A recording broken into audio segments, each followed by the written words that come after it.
we're going to see about authentication. So firstly, let's recap. In the previous session, we have seen about how to apply filters to the Getbooks API, right? We also understood about the REST APIs. We have seen about few REST API principles. So coming to today's session. So to the Goodreads APIs that we have written so far, let's add authentication, right? So for this, we have to write login user API and register user API. We'll consider the Getbooks API. Let's start with this, okay? So in that, we have the HTTP method as get. So then the path is /book/ and within the handler, you can see we have an SQL query. We are running this SQL query against the database. With this, we are getting a books array, a list of books, right? Finally, that we are sending as a response. This is the Getbooks API, right? So for this API, anyone can actually make a call to this API and can get the list of books, right? So let's say we only want to give the list of books to the users who have account on the goodreads.com website. So basically, we want to restrict the access to some specific users. That is the users who have account in the goodreads.com website. Okay. So let's see how to provide restricted access. Okay. So for this, firstly, we need to maintain the list of users in a table. In our database, in a table, we have to maintain the list of users, right? Only then we can provide access to the users that are listed in that table. Okay. So firstly, let's open the database. So for that, let's run SQLite3 goodreads.db, right? So there you can see, right? Then let's do .tables. Okay. So with this, there you can see there is a table called user. Okay. So in this table, already some dummy data is available in this manner. Okay. So there you can see, right? So there are various columns. Firstly, there's username, there's name, password, gender, and location. In many websites, generally we log in through the username and password, right? So the username is the unique one. Okay. So here you can see. Okay. Clear? So let's try this out. So here I've already, I'm in the my app directory. So now let's do SQLite3 goodreads.db. So then .tables. So here you can see we have the user table, right? So let's do select start from user. Okay, there you can see there's some dummy data already available. Okay, clear? So now we understood about the user table and about the various columns, right? So now to implement the login and the register functionalities for the goodreads.com website, we need to write the register user API and the login user API.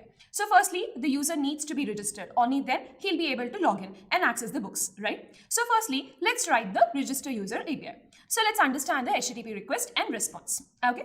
So coming to the HTTP request, right? So here we are registering the user. That is, we are creating a new user, right? So the HTTP method would be post, right? So there you can see. And then, so we need to send the details of the user, like the username, the name, password, various details, right?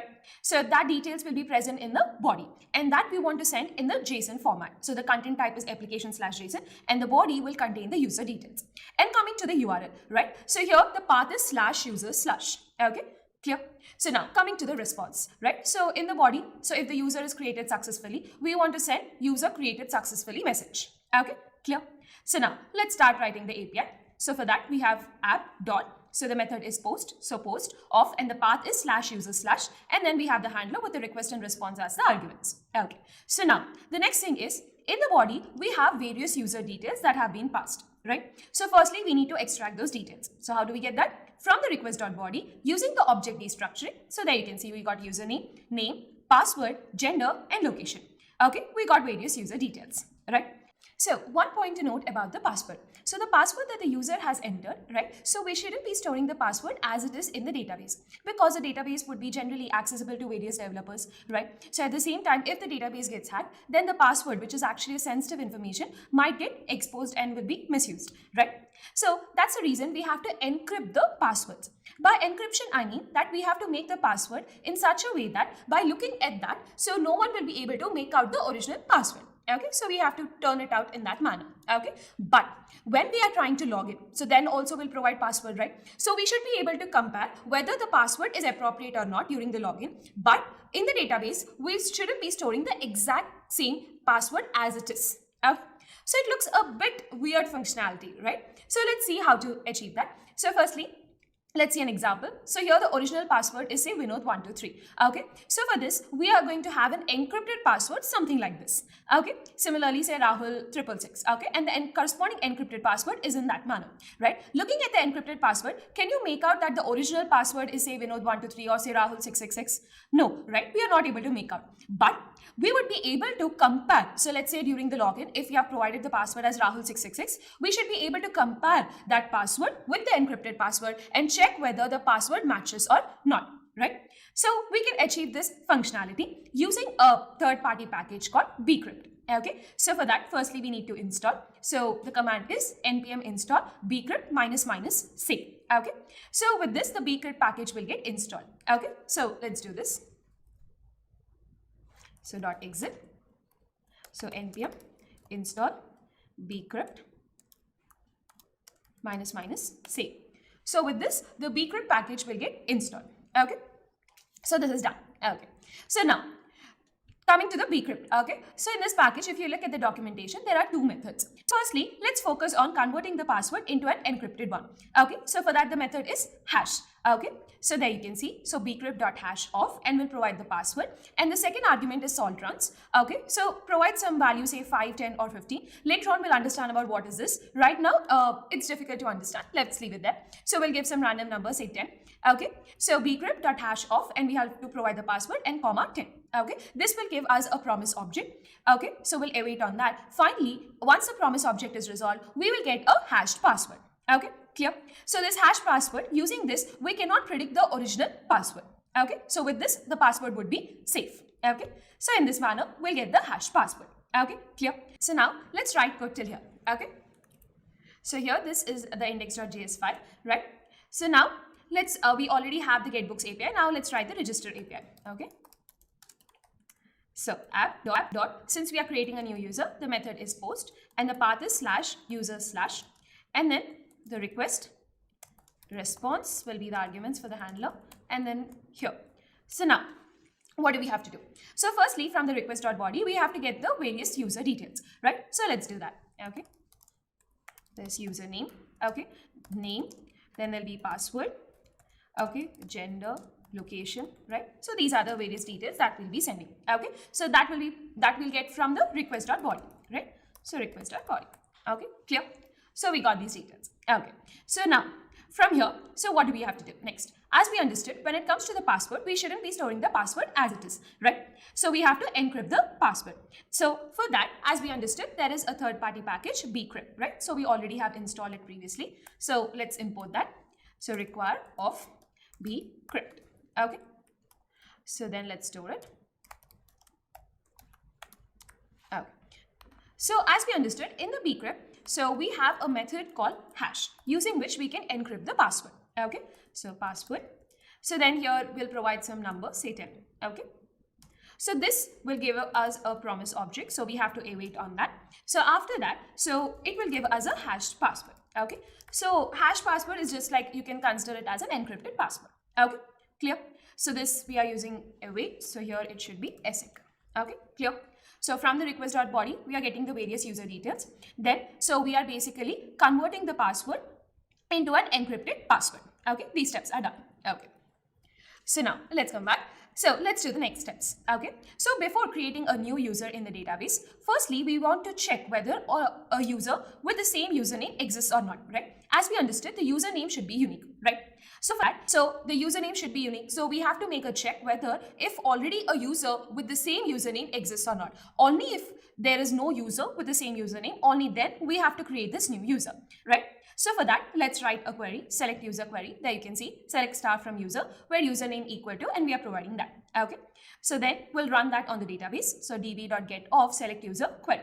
Okay, so now if the condition matches and if a row exists with that username, so then we'll get that row and will get stored in the db user variable. Okay, in case if no row matches with a given condition, okay, then in the db user the value would be undefined. Okay, so if the value is undefined, then we will create a new user.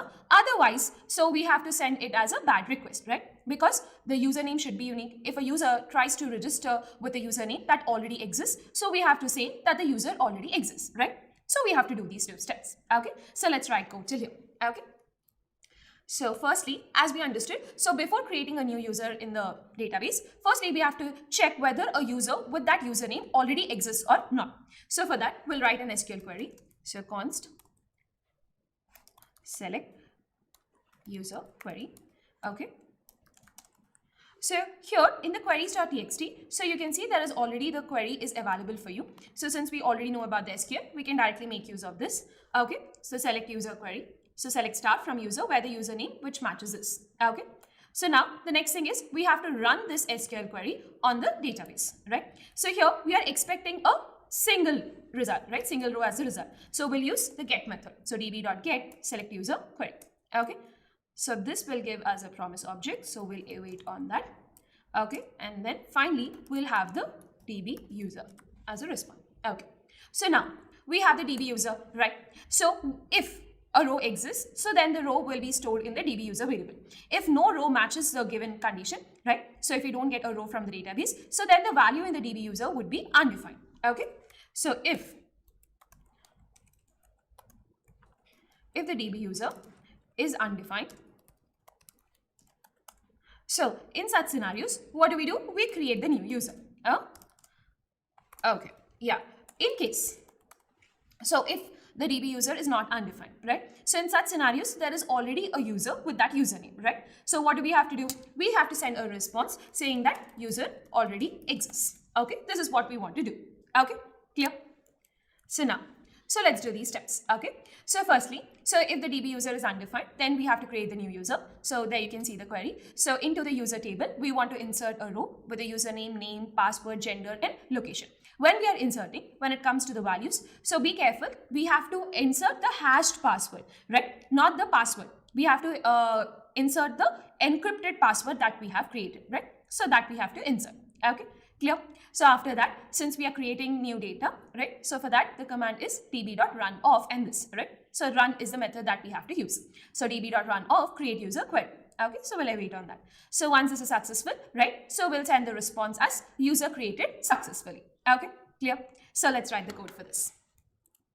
So now, if the db user is undefined, then we create a new user, right? So already in the queries.txt file, so the query to create a new user is already available. You can make use of this.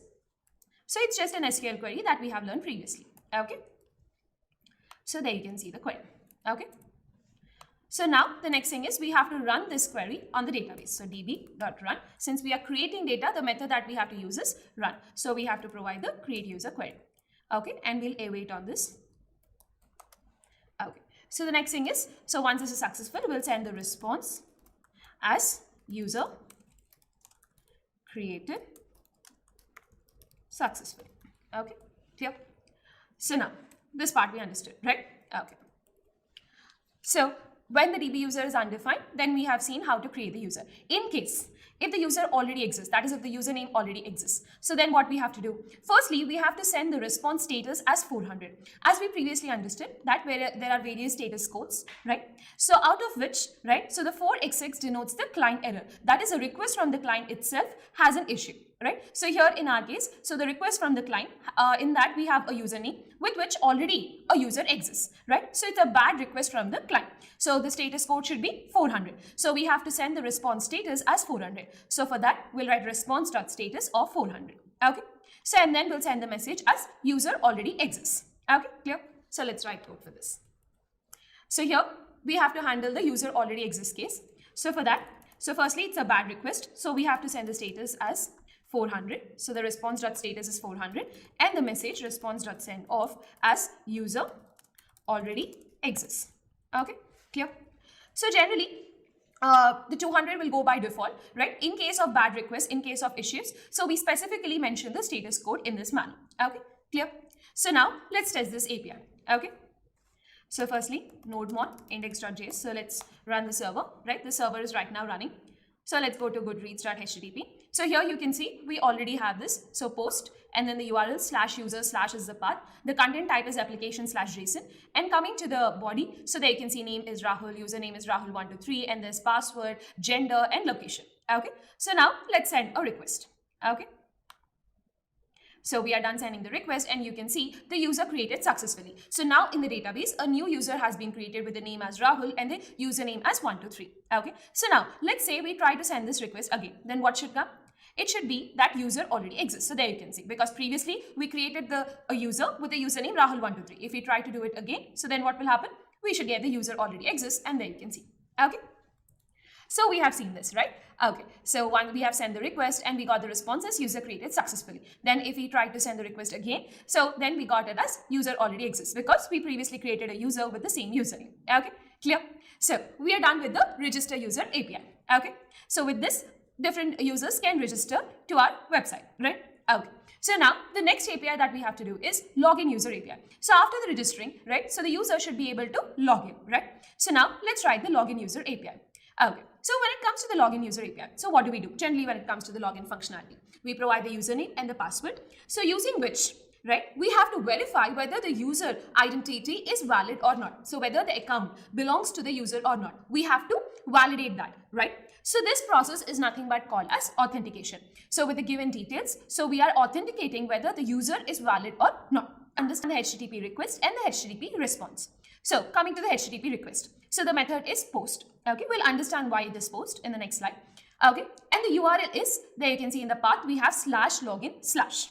Okay, and in the response, in the body, we want to send it as login success. Okay, clear? So now, so here, let's understand why we are using post method. Okay, so generally having username and the password as the query parameters is not recommended, because anyone, as this URL will be navigating through various routers, so other people can have a look at the username and the password, right? So it won't be safe, right? So that's the reason. So it's not recommended to pass the username and the password as query parameters. So that's the reason we are preferring the post method over the get method. So the username and the password will be present in the request body. Okay, clear? So now let's start writing the API for the login. So here we have app.post of, and coming to the path, it is /login/ and we have the handler. So firstly, from the body, so we have to get the username and the password, right? Okay. So now we have the username and the password. Okay. So the next step is, right? So firstly, we have to get the user, right? So for that, we have the select user query, right? With which we are fetching the user, right? db.get of select user query. With this, we'll get the user and it will be stored in the db user. Okay. So now if a user exists with that username, then in the db user, that row will be present. In case if there is no user, okay. So in that scenarios, what is the value in the db user? Undefined, right? So if the db user is undefined, it means that the username that we have provided is invalid. So it's an invalid user. Otherwise, so then we have to check for the password and check for the account, right? We have to authenticate. Okay. So let's do the steps still here. Okay. So now in the index.js, so we are done with the register API, right? So this is the register API. Okay. Now let's proceed to the login API. Okay. Okay, so here app dot, so as we understood, we have to use the post method, because so the username and the password, these details, putting them as a query parameters is not recommended. So that's the reason we'll use the post method and we'll pass the username and the password in the request body. Okay, so login. So the path is login. Then, so we have the request and the response. Okay. So now here, firstly, from the request body, we have to get the username and the password, right? So username, password. So request.body. Okay. So then after this, so firstly, we have to get a user with that username, right? We need to get the details of that. Okay. So we have to fetch those details. So let's have an SQL query for that. So already in the register API, we have written the select user query, right? So let's copy this part. So I've just mentioned it here, right? So now we'll get the DB user. Okay. So if the DB user is undefined, that means there is no account with this username, right? So that means the username that we have provided is invalid. Okay. So in that case, it's invalid user. Okay.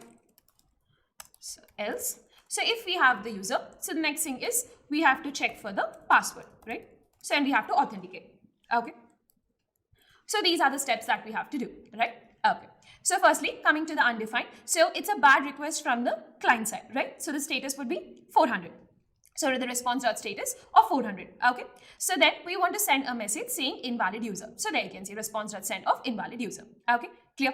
So now coming to the other part. Okay. So where the user exists, then what do we have to do? We have to check for the password. Okay, so as we understood, in the bcrypt package, there is a compare method. Okay, using this, we can compare the password with the encrypted password and check whether they match or not. Okay, so using this, we can compare whether the password that we have provided during login is correct or not. Okay, so we are checking that. So if the password is matched, there you can see the true false will be present there. Okay, so there you can see. Then if the password is matched, that means that so the login is successful. So we'll send the response as login success. In case if the password doesn't match, then obviously it's a bad request. So 400 is a response status. And then we are sending the message as invalid password. Okay, Clear? So let's do these steps. So coming to the invalid user. So if the DB user is undefined, that is the username that we have provided. So there's no account with that. So then the response.status will be 400. Okay. And then coming to the message. So the response.send of, then we have to say that invalid user. The message that we want to send is invalid user. Clear? So now coming to the next part, right? So there is a user with that username. So the next thing is we have to cross-check the password. So we have to check the password. So as we understood, so there is a method in the bcrypt package, that is bcrypt.compare of. So we'll provide the password and then the encrypted password. So how do we get the encrypted password? So from the DB user, so there's the user dot password. We can access the column in this manner. So DB user dot password. So this is the encrypted password. This is the password provided during login. So we are comparing whether they match or not. So then this will check that. So initially it will be a promise object. So once the promise is resolved, so we'll get the information whether the password is matched or not. So is password matched? So we are storing that. Okay. So now, so once we get this, so if the password matches, so if it is true, so then what do we have to do? Okay. So then we have to, the user has been created, login successfully, right? So we have to send that message. So response.send, so login success. Okay. So else, in case if the password doesn't match, okay, then, so obviously it's a bad request from the client, right? So response.status of 400, okay, and then the message that we want to send is response.send of, so it is invalid password, right? Clear? So done, right? So we are done writing code for this, okay. So the next step is checking, okay, so already the server is running for us, okay, so let's go to the goodreads.http. So here we already have this login. So there you can see post, since we want to pass a username and password in the request body. So it's post, and then there you can see /login/ the content type is application/JSON, and coming to the request body. So the username is Rahul123 and the password is Rahul@456. Okay, now let's send the request. Okay, so there you can see we got as login success. Now let's change username. Okay, Rahul13. So actually there is no account with the username Rahul13. So what do we have to get? Invalid user. So there you can see we got it as invalid user. So now let's say Rahul123, but let's say we have given a wrong password. Okay. So now let's run this. So then you can see we have invalid password. So appropriately we have handled all these cases, right? Clear? So there you can see. Okay. So we are done with the login API also, right? So we have checked various responses, login success, invalid password, and invalid user cases. Okay. So in the next session, right, what we are going to see is that right now, okay, we have seen about login and register. But when we are accessing a particular API, that is when we are making a HTTP request, how does the server know whether the client has logged in or not? That's the question, right? So only if the client has logged in, only then he should be able to access the API. He should be able to make the HTTP request. But how will the server know whether the client has logged in or not? Okay, we'll address this in the next session. Okay, so in today's session, we have seen about the register user API and the login user API, right? And we have seen a third-party package, bcrypt. So where we have seen about the two methods, hash, using which we can encrypt a password, and we have understood about the compare, using which we can compare the password with the encrypted password.